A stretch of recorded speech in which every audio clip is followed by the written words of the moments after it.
Ayan, magandang hapon guys. Sabi ni Mrs. nung nakaraan habang nagda-drive ako, panahon na daw siguro para turuan ko siya mag-drive ng sasakyan. Sabi ko sa kanya, kung panahon na turuan ka daw mag-drive ng sasakyan, dapat panahon na rin para matuto kang mag-bike. Kasi hindi pa siya marunong mag-bike eh. Sabi ko, tuturuan ka muna namin ni Ibre. Let's go! Hi guys, so nandito kami sa Tanawan. So, tinuturuan namin. Yan, ayan na si Mama guys. Nagbabike siya, pati si Papa. Mama, dapat inuuna mo. Galaw ka muna bago ka pumadyak. Yan, go.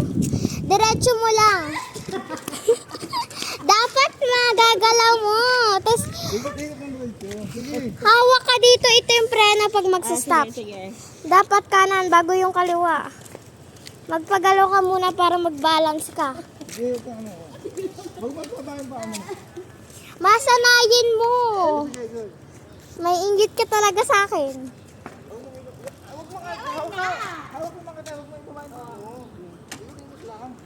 Galaw muna yan. Tapos kanan kaliwa. Huwag mo ibababa pa mo.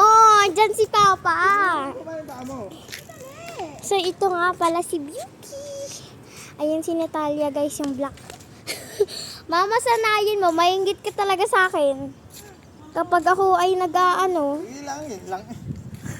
Ako na. Ako. Medyohan mo ako. Ikaw pa, kaya mo?